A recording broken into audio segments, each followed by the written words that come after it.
يا صباح الفل.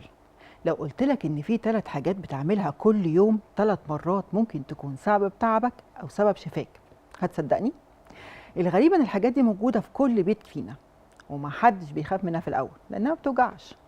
يمكن اصعب حاجة في شغلي ان انا بقابل ناس كتير جدا بيكونوا فاكرين ان المرض ده جه فجأة، وان التحاليل هي اللي اعلنت بدايته، لكن الحقيقة مختلفة تماما. لان المرض عمره ما بيبدأ من يوم، او من يوم ما الدكتور بيكتشفه، او من يوم ما انا بحس بيه. بيبدأ من سنين طويلة مع أول عادة غلط استسهلناها، وأول لقمة قلنا مش هتفرق، وأول مرة أجلنا فيها صحتنا لوقت تاني. في فترة كده دخل عندي راجل تقريبا في بداية الخمسينات. أول ما قعد قدامي قال لي إيه؟ يا دكتور، مش فاهم أنا يعني، هو العيش ده بقى عدو إمتى؟ ده إحنا كل يوم متعودين عليه وبناكله كل يوم.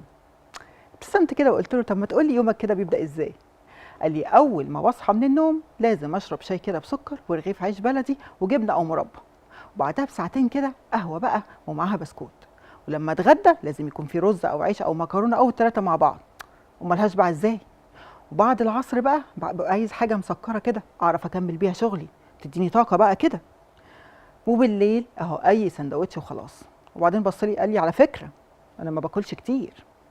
ابتسمت وقلت له أنا مش بسأل أنت بتاكل قد إيه، أنا بسألك جسمك بيستقبل إيه كل يوم. وبدأت ببص على التحاليل كده، لقيت طبعا سمنة، سكر، ضغط، دهون ثلاثية، دهون على الكبد، كوليسترول، زيادة كبيرة في محيط الوسط، طبعا آلام في الركب والظهر، وخمول بعد كل وجبة. سألته امتى بقى بدأت تحس بكل ده؟ فقال لي تقريبا كده من سنتين. لكن الحقيقة وانا عارفة ومتأكدة وانا بسمعه ان الموضوع ده ما بدأش من سنتين.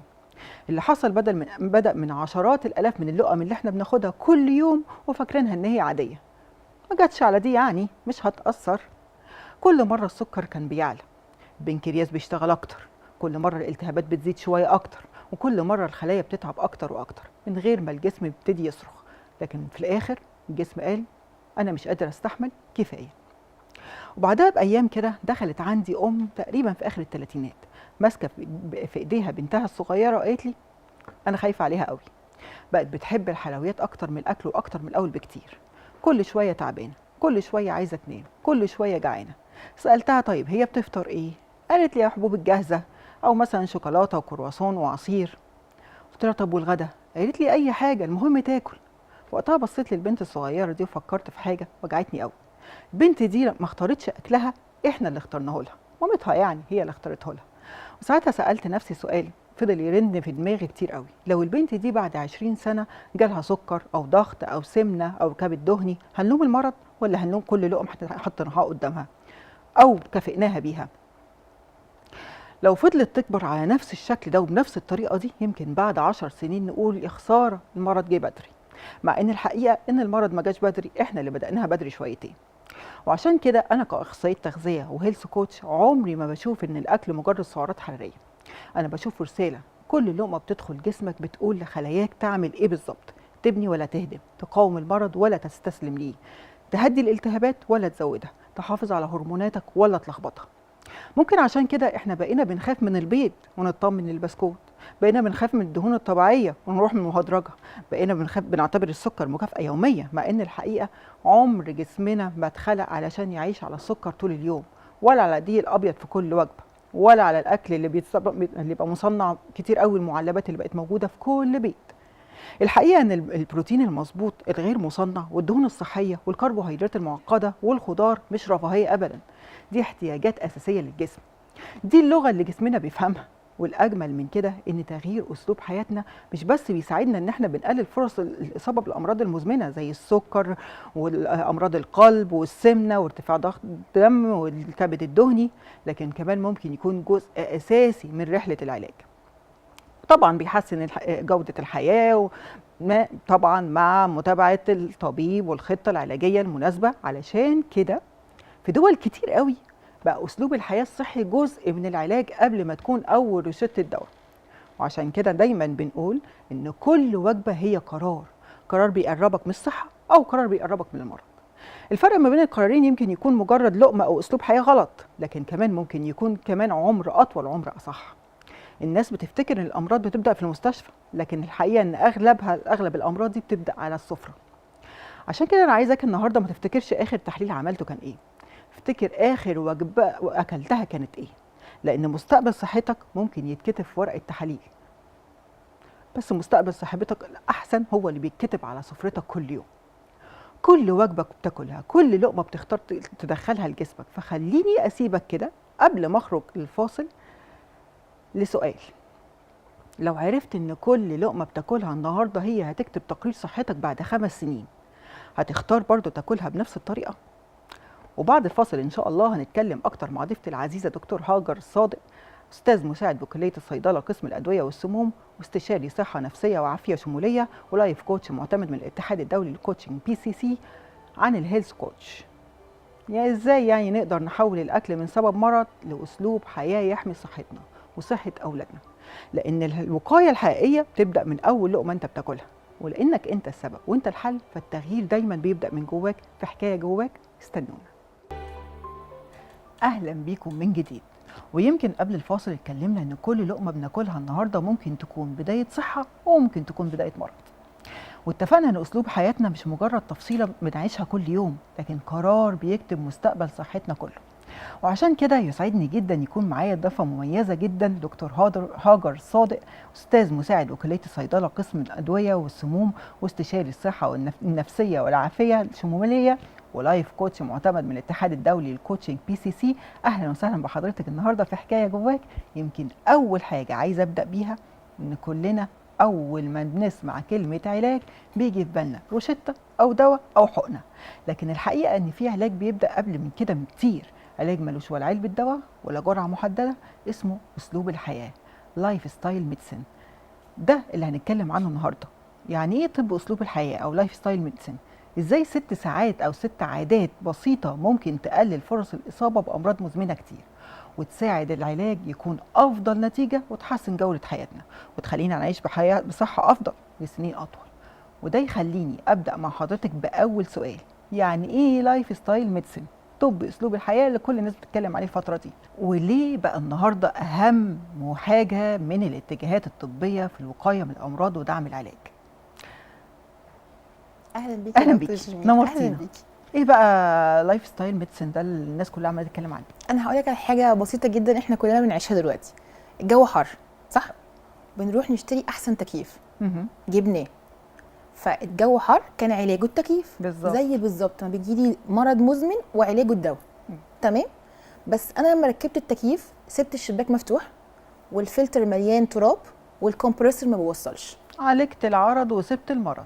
مش بس كده، كل البيئه المحيطه بالتكييف مش بتساعده ان هو يعمل احلى كفاءه ليه. هو ده بالظبط اللايف ستايل ميديسن. فاللايف ستايل ميديسن ده حاجه دلوقتي يعني بقت قويه جدا، وفي ابحاث منشوره بدوت ان هو انا بدور على الجذر الاساسي للمرض المزمن. طب انا لو اتبعته وانا ما عنديش المرض فالوقايه بتاعته رائعه، لدرجه ان هو بيقلل نسبه اصابه الامراض المزمنه حتى لو عندي الجين وراثي بتاعها بنسبه تتعدى 53% وقد تصل 80% في امراض معينه. حلو قوي. مش بس كده، انا كمان لو عندي المرض زي الجو حر انا ممكن بيه اكني بالظبط بساعد الدواء واوفر له البيئه المناسبه اللي يقدر بيها يعمل احسن اداء ويقدر يقاوم الاسباب بتاعه المرض جوه. فده بمنتهى البساطه هو ده اللايف ستايل ميديسن. طبعا ما نقدرش ابدا نبعد عن الطب الدوائي وهي بتاعتنا احنا قسم الادويه والسموم، لكن الدواء انا باخده مش عشان هو الحاجه المستحيله. كل اللي بيعمله الدواء بيدخل يظبط الكيمياء او الحاجه اللي باظت في جسمي. المرض ده لو انا مش موفر له البيئه المناسبه، لو خدت احسن دواء مش هيعمل اي حاجه، وللاسف ده اللي بيحصل. عشان كده لما بنيجي نقول ان ممكن حتى لو المرض ده وراثي، يقول لك لا خلاص بقى انا عندي الضغط وراثي، السكر وراثي، خلاص انا هسيبه بقى وراثي. لكن انا لو حسنت اسلوب حياتي المرض ده ممكن يتاخر وممكن ما يجيش اصلا. ده صح بالظبط. احنا عملنا مبادره في الكليه لدعم الطلبه المتعثرين اللي عندهم امراض مزمنه. اوقات كتير كنا بنبقى مركزين ان الولد دوت بيسقط عشان هو زي ما بيقولوا فاشل، انا ما بحبش الكلمه دي خالص. لحد ما قعدنا ونفكر طب ده عنده مرض مزمن وياخد دواء، الدواء ده اعراض جانبيه بتاثر على المستوى الدراسي، يبقى التركيز انك بس ذاكر مش هيعمل حاجه لوحده. فبدانا نطبق ده معاهم، وان احنا نعمل لهم دعم نفسي ونعمل لهم كوتشنج ونعمل لهم لايف ستايل موديفيكيشن على مدار الترم. ما شاء الله الله اكبر، من الولاد دول كان ناس عندهم MS، كان ناس عندهم امراض اكتئاب، كان ناس عندهم امراض سكر، كان ناس عندهم امراض قلب. فكل اللي احنا عملناه احنا ساعدناه ان هو مع الدواء ان احنا نرفع معنويته، بيئه مناسبه مع الدواء، بيئه مناسبه مع الدواء. فما شاء الله بدا التاثير بتاع المرض المزمن اللي عنده يقل تاثيره على المستوى الدراسي بتاعه اللي هو بقى متاثر بسبب ده، ونجحوا. ايه بقى هي العادات السته اللي احنا ابتدينا فيها دي؟ حلوه جدا جدا جدا. العادات السته دول الكور بتاعهم انك تخلي الانسان يحب نفسه.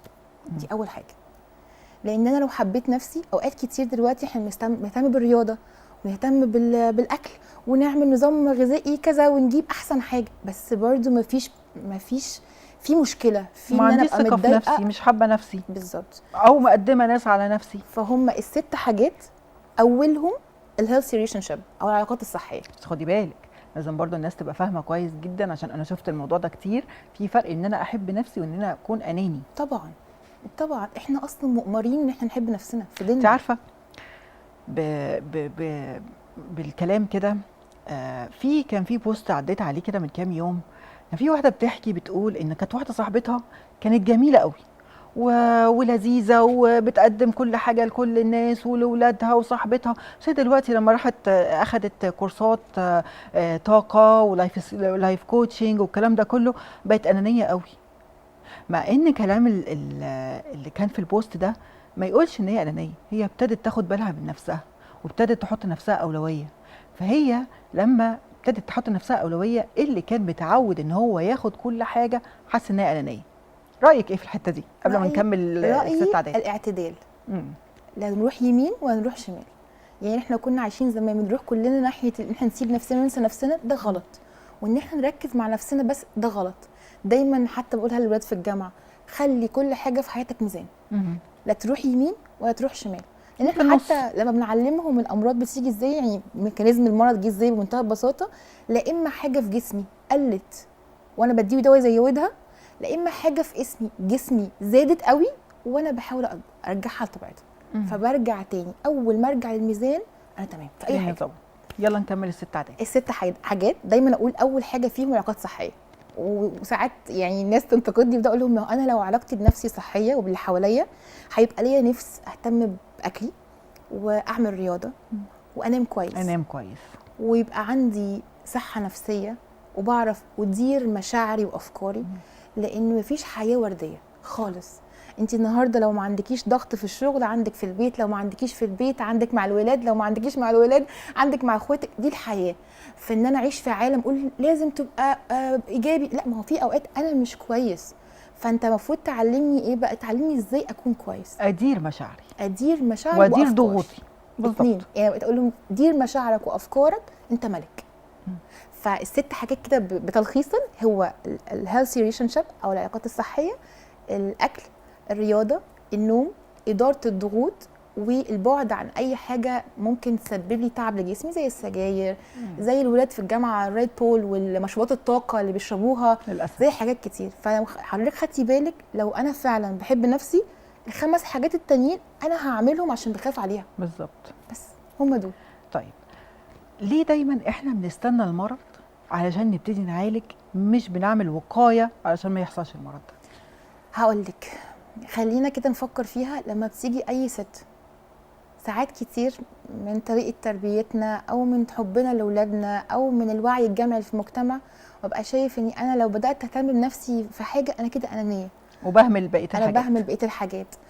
صحتي ما انا كويسه اهو، لان سبحان الله ربنا جسمنا بيشتغل بكفاءته لحد تقريبا منتصف الثلاثينات، اللي هو العمر الطبيعي. فانا عملت ما عملتش انا كويسه. فلسه يقول لك ايه، طب ما انا كويسه اهو، ما انا ما باكلش اكل صحي وتمام، ما انا ما بتحركش زي الفل، ده انا بنام ساعتين والدنيا مظبوطه. فايه اللي يحصل بقى؟ تلاقينا بعد عند ال40 ننزل بقى. عشان كده دايما بقول ايه، على فكره انا كنت الدنيا كانت مظبوطه جدا معايا، وباكل اللي انا عايزاه وباكل جنك فود وما حصليش حاجه. طب ما انا طول عمري متعوده على كده. ايه اللي حصل؟ هو انا بعد ال40 ايه اللي حصل لي؟ أيوة اللي حصل. هو انا ما كنتش كده، هو انا ده الجسم شكل جسمي ما كانش كده، الدنيا اتغيرت، انت اللي عملت كده. ما هو دايما اقول لهم، هل اللايف ستايل اللي انت عايش بيه هيبقى سبب دائك ولا دوائك؟ بالظبط. فكري فيها اي بعد حاجه. 10 سنين شايف نفسك فين بعد 10 سنين؟ هي زي التو اتش ار كده، بس شايف نفسك فين، وده حقيقي. مم. وده طبيعي، لان اي هيلثي بيهيفير او اي حاجات صحيه في الاول ما بتديكيش دوبامين، ما بتبسطكيش، بتاخد من طاقتك. ما انت عشان تروحي الجيم ولا تاكلي اكل صحي هتعملي طاقه، وبعدين لكن الكنبه كده وانا قاعده في الاول مريحاني، مم. لكن بعد كام سنه بتوصلني ما اوصلش لحاجه. صح صح. فهو ده السؤال دايما اساله. طيب هو احنا ممكن الامراض المزمنه زي السكر والضغط والحاجات دي كلها، ممكن ان انا لو غيرت لايف ستايل الحياه بتاعتي يكون مظبوط، ممكن اقلل جرعات الدواء؟ طبعا بعد تحت اشراف الطبيب طبعاً. والكلام ده كله. ممكن اقلل جرعات الدواء او ممكن كمان استغنى عن الادويه دي؟ لا استغنى لا. مم. وخاصة لو أنا خلاص دخلت مثلا في النوع الأول سكري، النوع الأول ضغط، يعني في حاجات ما أقدرش أستغنى عنها طبعا. خلينا في السكر تايب 2 عشان الناس طبعاً. معظمها تايب 2 اول ما بيجي لها سكر، خصوصا هم بيبقوا كبار ما بيبقوش صغيرين، يا جماعه انتوا تايب 2 شويه تنظيم الدنيا هتتظبط، ده انا بقيت عندي السكر لا، خلاص. يعني دي حقيقة. يعني إيه؟ عايزة أقول لك إن لأن السكر من النوع التاني مشكلته الأساسية مقاومة أنسولين. صح. ومقاومة أنسولين لما بتيجي تبصي بقى إيه اللي جوه الجسم، لايف ستايل، ستريس زيادة قوي. عندي كمان ممكن يكون عندي جين وراثي، مع اني عندي ما بتحركش من مكاني، مع جنب بعض، فده طبيعي. لايف ستايل حتى ميديسن لو في مشكله او في لايف الجينات الوراثيه موديفيكيشن طبعا بتظبطها. طبعا مم. يظبط جدا جدا جدا كمان. ومش بس كده، احنا اتفقنا احنا كنا بنعمل وقايه صح، جه المرض وخدت الدواء. طيب ما هو الدواء ده عايز بيئه عشان يعرف يشتغل كويس. فحضرتك لو خدتي الدواء بس، زي دلوقتي الادويه بتاعت السمنه رائعه وطفره، بس الناس مش فاهمه ان هي طفره، عشان فعلا السمنه مرض مزمن مساوئه كتير جدا. فانا عملت ده عشان ده بس لوحده، وانت ما غيرتش لايف ستايل. صح. بصي بقى دلوقتي بعد ما الناس بقت تاخده فتره، لو انا ما ظبطتش لايف ستايل برجع تاني ازيد في الوزن وترجع دايما تيجي تقول لي بصي بقى انا عملت ده، حتى عمليه التكميم عملتها. طب انت غيرتي نمط حياتك؟ لا. انا عايزه اخد الحقن واكل زي ما انا عايزه، ما غيرش اي حاجه. نيجي بقى في الحته دي كمان، لو انا مثلا رحت الجيم وكلت مظبوط لكن ما بنامش كويس، ما بنام ساعتين 3 على بعض، ده كده هبقى لايف ستايل مظبوط؟ ازاي بقى؟ واحنا قلنا اصلا النوم 6 على بعض. الست على بعض. واقول لك على حاجه بقى، يبقى بكده تثبت تاني لو انا حبيت نفسي هعرف اعمل 5 اللي مع الست، لاني انا هبقى خايفه على نفسي. طيب ايه اكتر 3 مفاهيم غلط الناس فاكراها ان هي مظبوطه وهي اصلا غلط؟ ولو غيرنا، خدي كمان السؤال ده كمان معايا، ايه اللي ممكن الاسره المصريه بالذات والاسره العربيه كمان تغير في اسلوب حياتها، الدنيا تتغير معاها وتبقى افضل؟ حلوه قوي. طب مفاهيم الغلط اللي احنا نبقى فاهمينها، اللي انا قلت الناس كلها بتشوفها ازاي، ههتم باكلي وبالرياضه وانا كده عايشه احسن هيلثي لايف ستايل. شويه كمان وبقى يحطوا عليه النوم. فادي ده والميه. ادي ده موجود. حلو قوي. طيب الحاجه كمان اللي بتبقى موجوده مفهوم غلط، اني انا عشان اعمل هيلثي لايف ستايل انا محتاج اصرف كتير قوي واعمل حاجات فظيعه واروح اجيب مكملات ايه. مين واحرم نفسي؟ مين قال كده؟ لازم احرم عشان اعيش حياتي، لازم احرم نفسي. فعشان كده انا بكره جدا كلمه الاكل دوت صحي والاكل ده غير صحي. عشان هو لو انا دلوقتي قلت للناس ما تاكلش اكل غير صحي، انا اسفه يعني كل الاكل اللي موجود في كل المطاعم مش هناكله، بس بقيت اقول لهم ايه، في اكل المفروض اكله كل يوم، واكل ماكلوش اكتر من مره في الاسبوع. عارفه كمان مفهوم الاكل الصحي ده، المفهوم بتاع ده صحي انا هاكله، ده مفهوم خطأ، لان الصحي ليكي غير الصحي ليا. ودايما بدي مثال، لو انا مثلا شوفي الفراوله، شوفي طعمها جميل ازاي، الجلايسيميك اندكس بتاعتها قليله، الدنيا مظبوطه معاها والسكريات بتاعتها مظبوطه، بتجيب لي حساسيه، بقت بالنسبه لي هيلثي؟ ما بقتش هيلثي، صح كده؟ طبعا. هي دي الفكره. لكن انا هاكل الخضار الورقي مثلا عشان الخضار الورقي ده حلو قوي، فيه مغنيسيوم وفيه بوتاسيوم وفيه طب ما بيعمل لي انتفاخ وامساك، ما بقاش صحي بالنسبه لي. بالظبط. لو غيرنا بقى 3 عادات. 3 عادات. طيب اول حاجه نعلم ولادنا من هم صغيرين ان هم يحبوا نفسهم. لان لو طلع بيحب نفسه، انت بقى تخيلي كده واحد يحب نفسه مبقاش اناني، هيبدا يبص على اي حاجه بيعملها دي حق اعملها لنفسي ولا هتضرني، وتستحق ولا لا، وتستحق ولا لا. الحاجه الثانيه انه يبدا يعبر عن مشاعره طول الوقت. لان احنا قلنا عشان اعرف وانا كبير ادير ضغوطاتي، اكتر حاجه محتاجه اوصل عشان صحه نفسيه اكون بعرف ادير افكاري ومشاعري. صح. فانا لو متعودتش من بدري خالص اعبر عن مشاعري، عمري في حياتي ما هعرف اديرها بعد كده. ما تعيطش، انت ما راجل. ينفعش تعيط، الله عيب. ما تعيطيش دلوقتي، انت وراكي مسؤوليات. وبعدين انت زعلانه ما تزعليش، لازم ازعل. ما تزعليش، شدي حيلك. انا عايزه ازعل، يعني من حقي ازعل. طيب لو حد جه قال لك انا ما عنديش وقت اعيش حياه صحيه، تقولي له ايه؟ لازم هو اللي يقول انا عندي وقت، م. لانه مفيش حاجه اسمها انا ما عنديش وقت. ياخد القرار، لو خد وهرجع القرار كل أقولها حاجه لك. تتظبط. بصي هقولها لك تاني، هو لو حب نفسه هيخلق لها وقت. فكري كده احنا في حياتنا لو بنحب حد وعايز مني حاجه بتشقلب عشان اعمل له الحاجه دي واخلق له وقت. صح. يبقى هنلف ونروح تاني بدايه السته، اني انا احب نفسي. طيب لو جينا كده اخدنا في جمله واحده بس معنى اللايف ستايل ميديسن، تقولي لهم ايه؟ جمله واحده اختصرتها كلها. تبقى عايش حياه متزنه وواخد مسؤوليه انك بتسعى، ده سعي، وسايب الباقي على ربنا، لان ممكن تبقى عايش لايف ستايل ويجيلك مرض مزمن، وحتى لما بيجيلك مرض مزمن مع اللايف ستايل اللي انت عايشه تعرف تديره، ده سعيك. تعرف تديره. طيب لو خرجنا من اللي بيتفرجوا علينا دلوقتي، خرجوا من الحلقه بحاجه واحده بس هتساعدهم حياتهم تبقى احسن بكره، تفتكري يخرجوا بايه؟ ايه ابسط حاجه صغيره جدا في الست حاجات دي ممكن تبدا بيها؟ ابسط حاجه ما تاخدش 10 دقائق. طبعا ابسط حاجه بالنسبه لك غير ابسط حاجه بالنسبه لي، من وجهه نظره هو.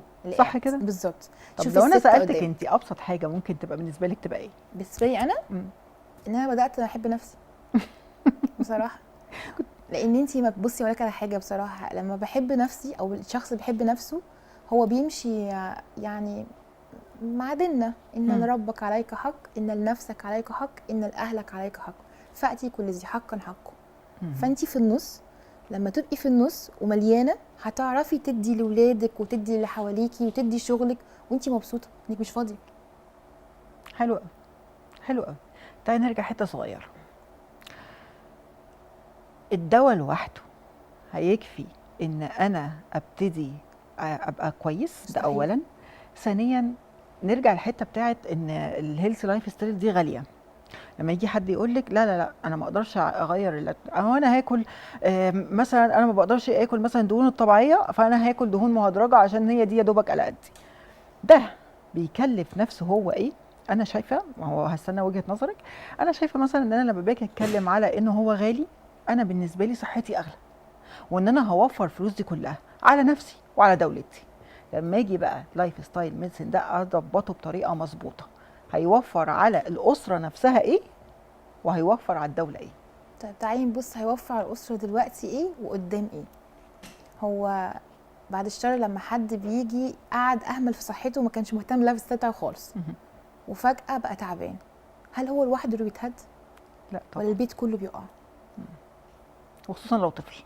اطفال وسوجه، وبعدين انت بتلف مش عارف تبدا من فين، وتمسك السايكل بقى بتاع التحاليل والاشاعات والدنيا، وبتصرف كتير قوي، والاخر هل صحتك بترجع زي الاول؟ لا طبعا، مستحيل. فهي الادخار زي ما احنا بالظبط كده بنشتري حاجه وندفع فيها دلوقتي بنتعب عشان قدام ابقى انا عندي حاجه استثمرت فيها، فهو استثمار طويل الامد. دي ابسط حاجه. برافو عليكي.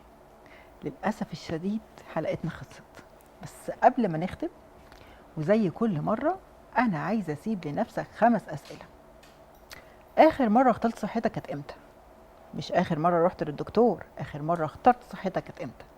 لو فضلت تعيش بنفس العادات اللي انت عايش بيها النهارده، شايف نفسك بعد 5 سنين ايه؟ حتى اتش ار زي ما اتكلمنا من شويه. انت بتربي ولادك على حب الاكل الحقيقي ولا على عادات ممكن يدفعوا ثمنها طول عمره؟ لو جسمك بيكلمك دلوقتي هيشكرك على اللي انت بتعمله معاه ولا هيطلب منك انك تنقذه؟ واخيرا ايه القرار البسيط اللي هتاخده النهارده وهيشكرك عليه جسمك بكره؟ بشكر جدا جدا جدا ضيفتي العزيزه وحبيبه قلبي دكتور هاجر صادق على وجودها معانا وعلى كل المعلومات القيمه اللي شاركتنا بيها النهارده.